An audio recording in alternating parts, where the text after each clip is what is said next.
अस्सलाम वालेकुम जी, कैसे हैं आप सब? उम्मीद है आप सब खैरियत से होंगे। मैं भी बिल्कुल ठीक-ठाक हूँ।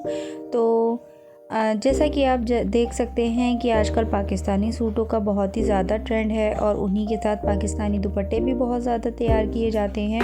तो इसी तरह से आज मैं आपके साथ शेयर करने वाली हूँ एक पाकिस्तानी दुपट्टे पे साटन की पट्टी लगाने का तरीका। तो आम तौर पे आपने देखा होगा कि दुपट्टे हमारे इस तरह के आते हैं जिनमें ये सफ़ेद सी कनियाँ बाहर दिखाई देती हैं। इधर से भी धागे निकले होते हैं, इधर से भी धागे निकले होते हैं। तो इनको या तो हम फिर 4 साइड मोड़ लेते हैं या पीको करा लेते हैं, इनमें यही ऑप्शन होता है। लेकिन अगर इनमें साटन की पट्टियाँ लग जाएं, आपका भी मन करता होगा कि भाई प्रोफेशनल तरीके से हमारे भी दुपट्टे अच्छे से तैयार हो जाएं, हम भी पाकिस्तानी लुक के दुपट्टे पहने। तो अगर आप खुद से लगाना चाहते हैं तो आपको वो पट्टी लगानी नहीं आती है, तो ये वीडियो आपके लिए हेल्पफुल हो सकती है। ठीक है, अब मसला ये आता है कि ये पट्टियाँ हम काटें कैसे और इनको लगाएं कैसे। यहाँ पर एक ये बहुत ही ज़रूरी बात है, क्योंकि इन पट्टियों को हम कैंची से तो बिल्कुल ही नहीं काटते हैं। तो यहाँ पर मैं इसमें आगे वीडियो में आपको इसकी ट्रिक बताने वाली हूँ कि इन पट्टियों को हम किस तरह से कटिंग करते हैं जिससे कि इसमें किसी भी तरीके का झोल ना आए। ठीक है, कैंची से बाज़ वक़्त बहनें बोलती हैं कि हम साटन की पट्टी लगाते हैं तो उसमें हमारे बल पड़ जाते हैं, झोल आ जाता है, पट्टियाँ घूमने लगती हैं, हम प्रेस से भी बहुत जमाते हैं, लेकिन वो वाली बात नहीं आ पाती जो एक प्रोफेशनल दुपट्टों में होती है। वो पट्टी हम कैसे लगा पाएंगे? तो आज मैं इस वीडियो में आपको यही बताने वाली हूँ कि वो पट्टी आप खुद से, जी हाँ, खुद से आप वो पट्टी घर में कैसे लगा सकते हैं और वो पट्टी काटने की ट्रिक क्या है। ठीक है, आमतौर पे आपने देखा होगा साटन हमने ये वाली ली है तो हम क्या करते हैं, कन्नी वाले हिस्सा को हम सीधा मानते हैं और कन्नी वाले हिस्से को इस तरीके से रख के और यहीं से कपड़े को काटना शुरू कर देते हैं कि खड़ा कपड़ा है, कन्नी वाली साइड से हम कपड़ा काटेंगे तो कपड़ा घूमेगा नहीं। ठीक है, लेकिन यहाँ पे क्या करना है, हमें इसका उल्टा करना है। हमें कन्नी वाली साइड नहीं, ये कन्नी वाली साइड के इधर से ये वाला जो पोर्शन है, यहाँ से हमें लंबी लंबी पट्टियाँ ऐसे निकालनी है। ठीक है, कन्नी की साइड में लंबी नहीं निकालनी, दूसरी साइड से लंबी निकालनी है। अब इसमें हम क्या करेंगे, मान लो जैसे हमें 1.5 इंच पट्टी तैयार चाहिए अपनी फिनिशिंग पट्टी, तो हम 3-3 इंच की पट्टी के ऊपर यहाँ निशान लगा लेंगे। आपको जितनी चाहिए चौड़ी पतली आप उसके हिसाब से निशान लगा लें। तो यहाँ मैं 1.5 इंच की पट्टी बनाने वाली हूँ तो मैंने 1.5 इंच पे निशान लगा लिया है। अब हमने सिर्फ यहाँ कैंची से 2-2 इंच के गहरे कट लगाए हैं, सिर्फ कट लगाए हैं। पूरी पट्टी हमें कैंची से नहीं काटनी है। अब हम इसे काटनी कैसे है ये आप समझ लें कि ये हमने कट लगा दिए हैं। अब पट्टी को पकड़ना कुछ इस तरह से है और इसे ऐसे खींचना है, इसे ज़ोर से ऐसे खींचना है और पूरे पट्टी को इस तरह से फाड़ के उतार देना है।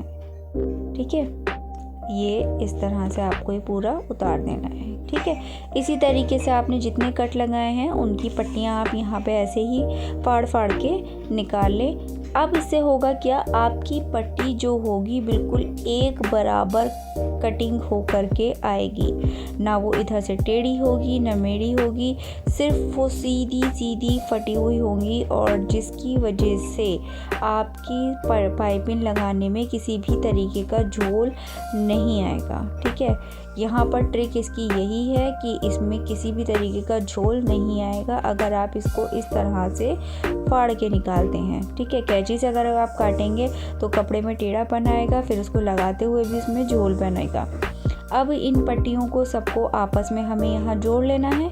तो दुपट्टे पे तकरीबन 7 मीटर की पट्टी लग जाती है, पर आप 7.5-8 मीटर पट्टी तैयार कर लें, एक्स्ट्रा हो जाए पर कम ना हो। ठीक है, तो आप इस तरह से 7.5 या 8 मीटर की पट्टी तैयार कर लें, क्योंकि आप 8 ही मीटर की तैयार करें अगर पाकिस्तानी दुपट्टा है तो, क्योंकि उनके अर्ज अच्छे लंबे चौड़े होते हैं। तो 8 मीटर की पट्टी तैयार कर लें, उसमें से आपका लग के बच ही जाएगी। ठीक है, कम नहीं पड़ेगी।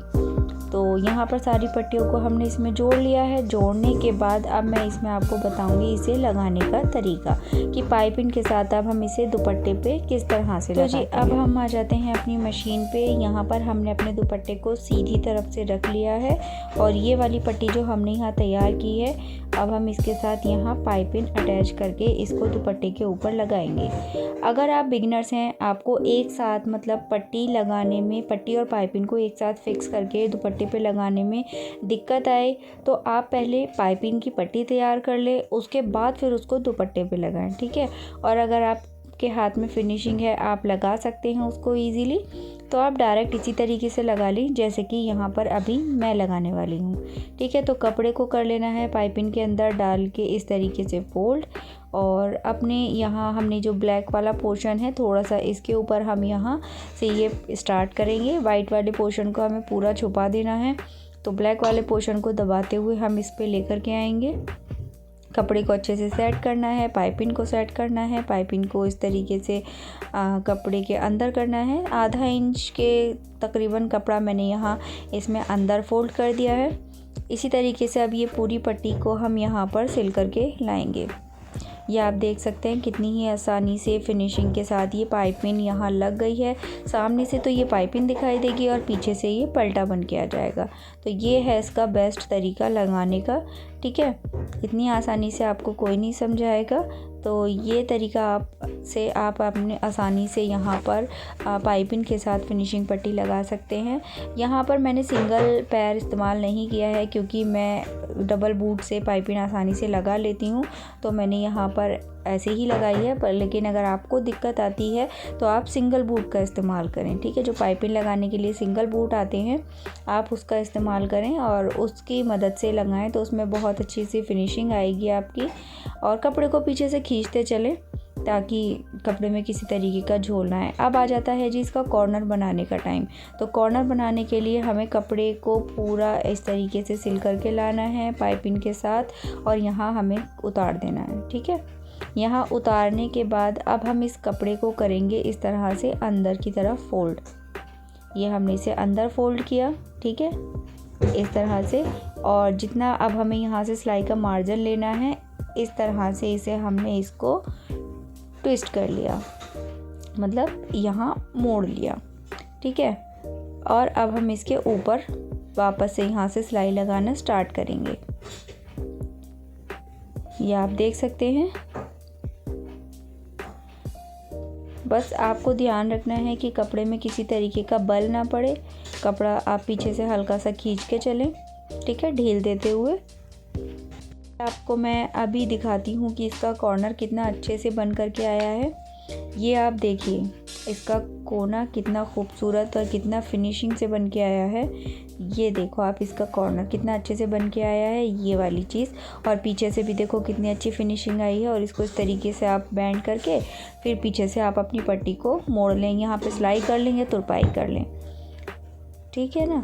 तो इसी तरीके से आपको बाकी के तीनों जो और 3 कॉर्नर हैं वो भी इसी तरीके से तैयार कर लेने हैं। और फिर तैयार करने के बाद इस पट्टी को आपको अंदर की साइड पलटना है और फिर उसमें आपको प्रेस करके और उसमें जितनी भी चौड़ी पट्टी आपको रखनी है उसमें आप सिलाई लगा लें, ठीक है। ये है इसका बहुत ही आसान तरीका फिनिशिंग पट्टी पाइपिंग के साथ लगाने का, ठीक है। और इसमें देख सकते हो आप किसी भी तरीके का मेरा झोल बन के नहीं आएगा। आप ट्राई करके देखें इस तरीके से, आप कहेंगे कि हाँ वाकई में इस तरीके से हमारी पट्टी बहुत आसानी से बन के लग गई, ठीक है। तो आई होप आपको मेरी वीडियो पसंद आई होगी। अगर आपको मेरी वीडियो पसंद आई है तो प्लीज़ लाइक करना ना भूलें। और अगर आप मेरे चैनल पे नए हैं तो प्लीज़ मेरे चैनल को सब्सक्राइब करना ना भूलें, बेल आइकन पे भी प्रेस कर लें, क्योंकि इसी तरह की लेटेस्ट वीडियो के आइडिया मैं यहाँ लाती रहती हूँ। तो चलिए मिलते हैं नेक्स्ट वीडियो में, तब तक के लिए अल्लाह हाफिज़।